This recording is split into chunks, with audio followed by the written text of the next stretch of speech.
Axel, c'est parti. Donc Mégane 4 RS Trophy. Anciennement tu étais sur une Clio 4 RS Trophy phase 2. Donc alors tu es passé directement à la grande sœur. Ouais, tout à fait. Bah en fait je me suis dit que la Clio c'était bien 220 chevaux, mais je voulais passer à l'étape au-dessus et la Mégane RS répondait à mes attentes. T'as attendu volontairement la sortie de la Trophy? Ouais, je voulais, si je changeais pour une voiture au-dessus, je voulais prendre la Trophy, je voulais pas la 280. Ouais. Donc parce que je voulais vraiment avoir la voiture ultime, sans forcément avoir la Trophy hier qui est un peu plus compliquée à avoir. Mais pas le même prix aussi. Pas le même prix non plus exactement, mais la Trophy je trouve que c'était vraiment le juste milieu qui convenait parfaitement. Donc voilà, j'ai pris celle-là et je l'ai pris en rouge flamme. Voilà. On reconnaît les trophies avec les bâtons rouges, c'est ça? Bah alors les trophies, tu as deux types de jantes, donc c'est ces jantes là d'origine et celles en option du coup qui sont à 2000 €. Donc ah, il y en a en option? Il y en a en option, ouais. Je sais pas. 2000 € allégés et avec des pneus un peu plus performants. Au niveau des disques, donc du coup je vois qu'ils mettent du rainuré. C'est ça. Tu connais le diamètre? Il me semble que c'est du 345, mais à vérifier, je suis pas 345, sûr. Ouais. D'accord, avec du Brembo d'origine, des jantes qui sont en combien? 19 pouces, hein. Ouais.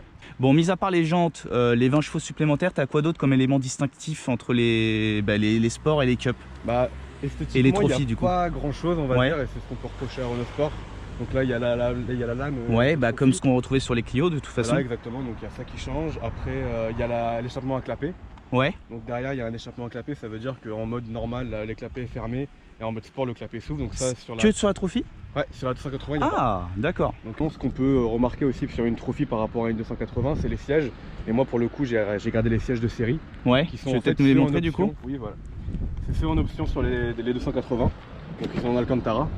D'accord, donc ceux-là en fait sont en option sur les 280 mais ils sont de série sur les Trophy. D'accord, ouais, ils sont vraiment jolis. Ils ressemblent un petit peu, tu sais, à ceux des Mégane 4 GT. Si ce n'est, c'est même les mêmes, j'ai l'impression, non? Ouais, j'ai pas fait attention. Donc du coup un volant en Alcantara, ouais. C'est super joli, hein, franchement. Bon, ça ressemble un petit peu au volant des Clio 4 RS, hein, c'est un petit peu plus fin au niveau d'ici, c'est plus fin que sur la Clio 4. C'est un peu plus large. Après les palettes sont noires. Ouais. Ah ouais. C'est une EDC, c'est pas une boîte manuelle. D'accord. Elles sont noires alors que sur la Clio 4 RS elles étaient grises. Donc t'es reparti sur une boîte EDC. Ouais, je voulais vraiment. En fait c'est comme je te l'ai dit, c'est une daily, donc j'ai pas envie d'avoir la boîte mécanique qui est pas forcément pratique au quotidien. Les matériaux ont l'air d'être soignés quand même, hein. On va dire que ça passe un cap par rapport à la Clio 4 RS, ouais. Mais ça reste du Renault quand même. Ouais, enfin sur les phases 2, les Clio 4 RS ça avait été amélioré. Parce que moi les phases 1, je te montrerai l'intérieur de la mienne, c'est pas top niveau qualité, hein. Donc du Bose d'origine aussi. Bose, de série, ouais. Plutôt pas mal. Donc là il y a un effet carbone un petit peu. Ah non, même pas. J'aime beaucoup, ouais. Ouais, mais c'est un effet carbone de loin, mais quand tu touches, c'est une matière mousse. Ouais, j'aime beaucoup, moi j'aime bien. Ouais, c'est pas mal. Ça c'est sympa. Non, après franchement ils ont fait des efforts. J'ai oublié de préciser aussi que sur cette voiture il y a le Fort Control. Ah oui, Fort Control. Donc c'est les 4 roues directrices. Ouais. Faut pas confondre avec les 4 roues motrices. Ouais. Donc on le sent vraiment. Ouais, sur circuit c'est un plus. Ah franchement ouais, en tenue de route c'est de la folie, vraiment. D'accord. Ok, très bien. On le sent vraiment, même dans la rue on le sent. Donc tu lisais le RS Monitor qui a changé. Là en fait sur la Clio on retrouve ça majoritairement dans l'écran principal. Là en plus il y a ces petites courbes là qui sont sympas. Après on retrouve les températures qui sont ici. D'accord. Après bah là c'est l'angle, parce qu'en fait on voit l'angle aussi des roues arrière qui tournent. Tu peux le voir en temps réel ça? On peut le voir, ouais. Ah d'accord, donc ça veut dire que dans les virages serrés tu peux voir tes roues arrière. Oui, on voit les roues arrière qui tournent. Et là bon après c'est comme sur la Clio, c'est des petits gadgets chrono, bon ça j'utilise jamais. Vu qu'on a des applications qui sont plus précises sur iPhone. Enfin déjà on l'a pas précisé mais c'est le nouveau Airlink, hein. Ouais c'est le nouveau Airlink, c'est le dernier, ouais. Et alors tu le trouves ergonomique, ça va? Bien. Ergonomique, ouais ça va franchement. Après il y a quelques petits défauts moi je trouve par rapport à l'intérieur. C'est déjà la ventilation sur la Clio. On peut choisir la température ici, mais aussi la puissance. Là la puissance, il faut aller sur le petit bouton tactile. Et en plus il est un peu galère à avoir, donc il est vraiment je vois c'est un peu chiant. Qu'il est bien. Donc moi des fois quand je conduis je galère à appuyer, c'est un peu chiant, voilà. Pour parler de sonorité, ça fait un peu partie des choses qui sont un peu, ou pour lesquelles je suis un peu déçu. C'est que en fait à l'intérieur c'est un peu feutré. Donc c'est à dire qu'on n'entend pas trop le bruit de la voiture, alors que de l'extérieur elle fait un super bruit.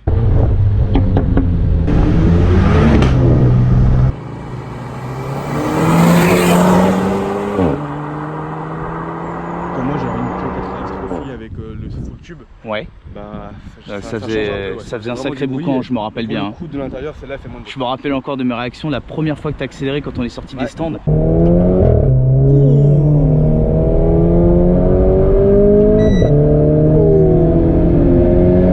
Oh là là là là, j'étais quand même assez impressionné par le bruit, hein. C'était un full tube, hein, tu m'avais dit, hein. C'était impressionnant. Donc là la ligne est d'origine, hein. Voilà. En fait, d'origine, tu as déjà un intertube. Ouais. Ah, d'accord. Donc, Ok. t'as un intertube déjà, donc c'est déjà pas mal. Après, tu as le silencieux.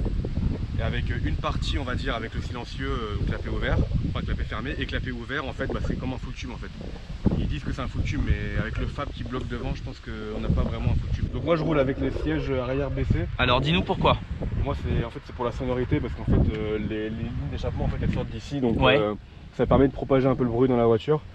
Et voilà, je trouve que c'est sympa, ça change un peu la sonorité. D'accord. Parce que comme je dis, c'est vraiment feutré, donc si en plus les sièges sont fermés, on entend, mais voilà, faut rouler avec les fenêtres ouvertes, quoi. D'accord, donc même quand tu roules les valves, du coup. Ouais, ouais. D'accord. Bon, Après, bah, je peux te montrer à l'arrêt ce que ça donne avec les valves. allez, vas-y.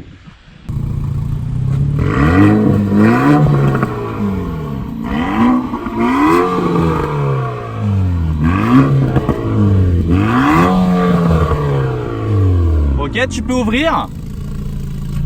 Ah ouais, tout de suite. Allez.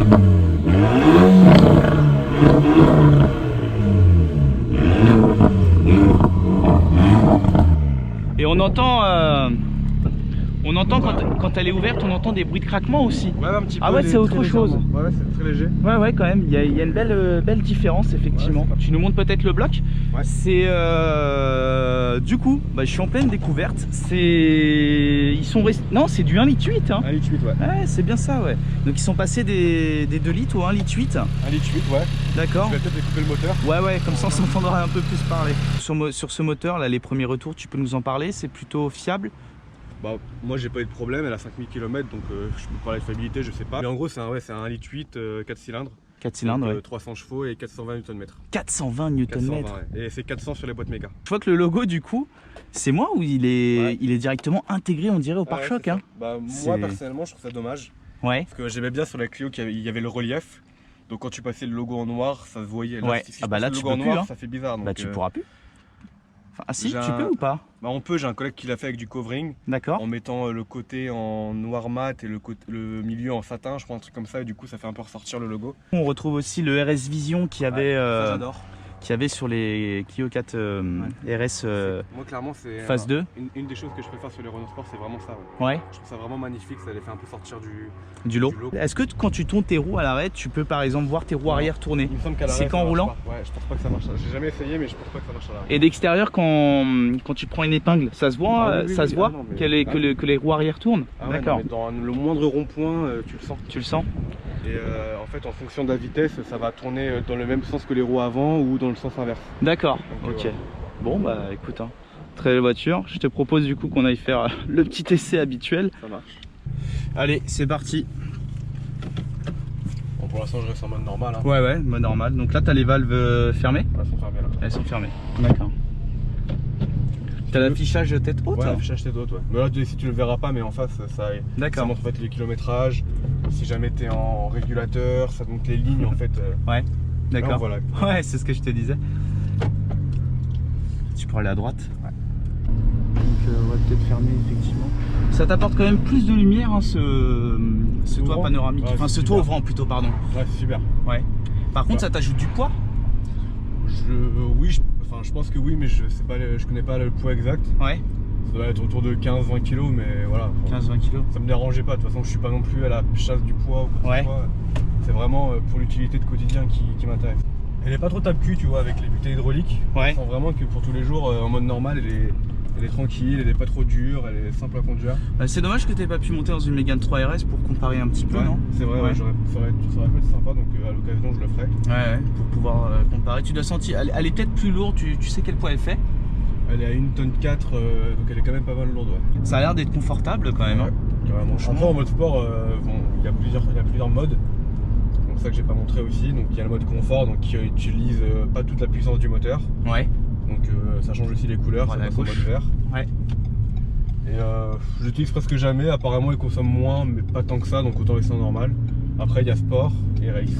Et le mode perso en fait, bon moi mon mode perso c'est un mode race mais avec la couleur bleue en fait. D'accord, donc le mode race du coup c'est comme sur les Clio, il te déconnecte toutes les aides. Toutes les aides, ouais. Au niveau du compteur ça change en fait, ça fait deux trucs qui se rapprochent un peu comme sur les Alpines. D'accord. Donc c'est sympa. Et à la différence de la Clio, on peut être en mode race avec la boîte automatique. Ah ouais, parce que c'est vrai que sur la Clio c'est qu'en mode sport. Que tu peux être d'accord. Ok. Ok, très bien. Ouais, bah là, t'as ouvert les valves. Du coup, ça ouvre automatiquement les Là, ça valves. ouvre les valves, du coup. Ouais, parce que là, on entend que ça pète un petit peu derrière.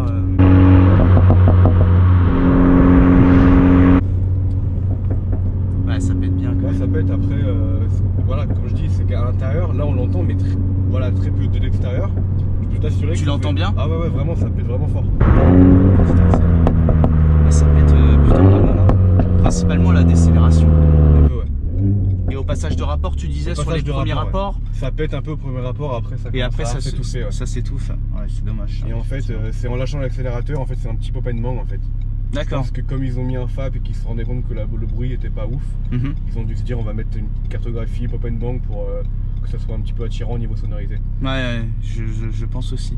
Mais là j'ai remarqué que de plus en plus de voitures ont des cartos avec un petit peu du crackle map, hein, mais de série. Hein. Je voyais par exemple la nouvelle Focus ST. Ouais. Et donc je te dis pas en décélération comment ça craque dans tous les sens. J'ai l'impression que c'est un petit peu la nouvelle mode des voitures sportives. C'est pas forcément une nouvelle mode, c'est qu'ils n'ont pas vraiment le choix. Parce qu'avec les normes anti-pollution, ils sont obligés de faire des moteurs plus petits. Donc on appelle ça le downsizing et ils sont forcément, les moteurs font moins de bruit. Avec une petite cylindrée du coup. C'est ça. Et du coup pour compenser, ils mettent des bruits d'échappement plus intéressants, qui craquent plus, qui Ouais, je vois. Et c'est plus, maintenant les voitures sportives, quand tu vois les RS6 et les RS7, c'est plus vraiment le moteur, c'est plus vraiment les échappements qui pètent un peu. Voilà. Et c'est ce que font Renault Sport aussi. Tu pourras aller à droite. Repartons.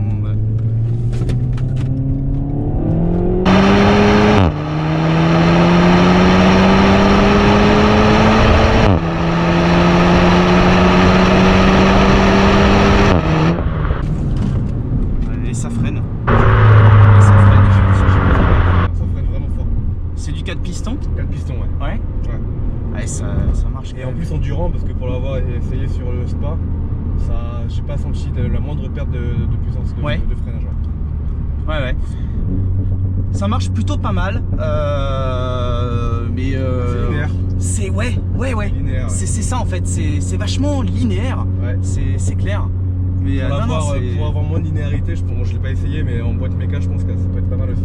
Ouais. Par contre, je sais pas ce que t'en penses, mais tu sens qu'elle est un peu lourde.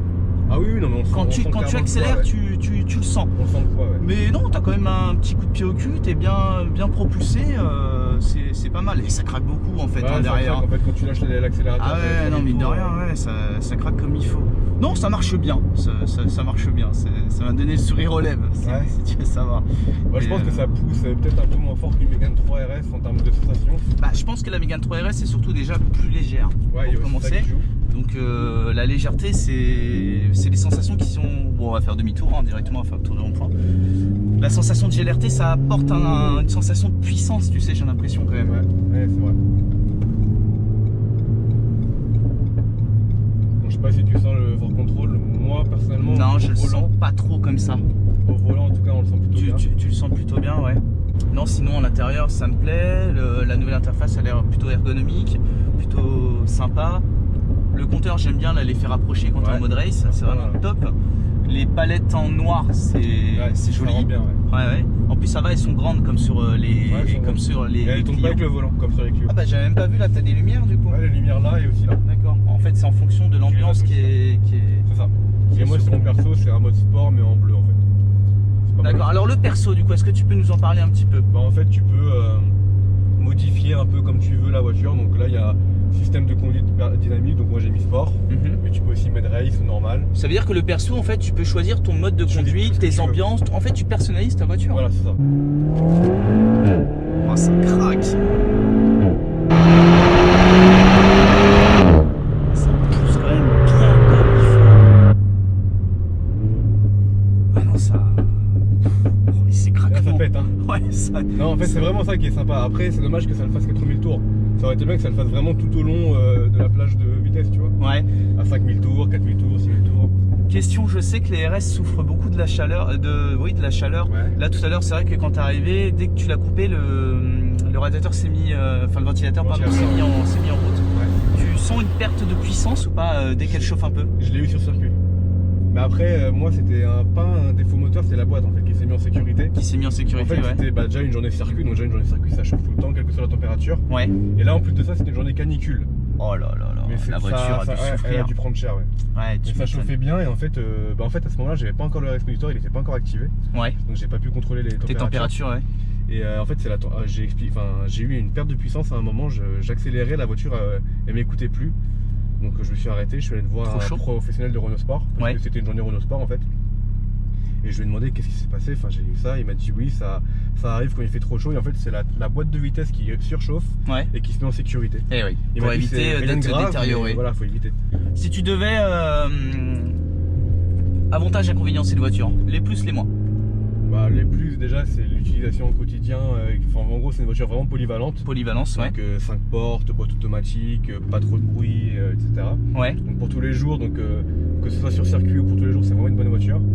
Après, donc ça c'est vraiment le point positif, donc l'esthétique je la trouve magnifique. Magnifique, complètement d'accord, effectivement. Ouais, à droite, excuse-moi. Je trouve que c'est une voiture qui est vraiment très très belle. Ouais. On voit la différence avec une 280, avec une Mégane normale on va dire. Oui, donc, tu m'étonnes, t'as eu tous les éléments distinctifs que t'as. Je trouve que c'est vraiment une très très belle voiture et de derrière elle est magnifique et beaucoup de gens la regardent quand je conduis. Oui, t'as remarqué du coup? Ouais, j'ai remarqué ça. Ouais. Donc ça c'est les points positifs. Après en termes de points négatifs on va dire, c'est comme je l'ai dit plusieurs fois, c'est la sonorité que je trouve un peu dommage de l'intérieur. Le poids on peut en parler aussi dans les défauts, mais je veux dire c'est comme ça. Après c'est une voiture qui est quand même qui a un gabarit quand même assez important. Elle a grossi par rapport à la Mégane 3 je trouve. C'est une 5 portes, c'est plus une coupée, c'est une 5 portes. Ouais. Donc ça participe au poids, elle a le fort contrôle.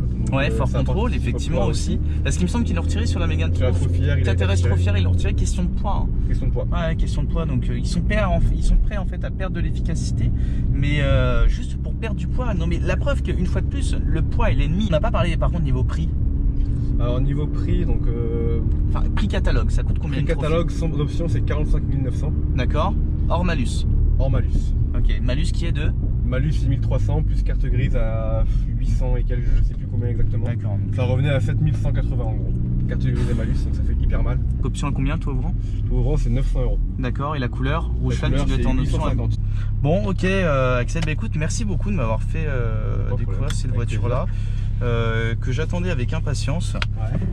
Ça fait, on en voit pas beaucoup encore. Des trophies, j'en ai vu en liberté, à part la mienne, j'en ai vu. En liberté, on dirait qu'on parle d'un animal. En liberté, ouais. Mais non, des trophies, moi j'en ai tout simplement pas encore vu. Et j'ai aperçu, j'en ai aperçu quelques-unes, mais ça reste rare. Et souvent en orange, Ouais, c'est vrai. Orange tonique que j'aime beaucoup d'ailleurs et que je préfère même, je pense, au jaune Sirius. Merci encore Axel pour cet essai et puis peut-être à une prochaine sur circuit, ne sait-on jamais. Bon, à plus.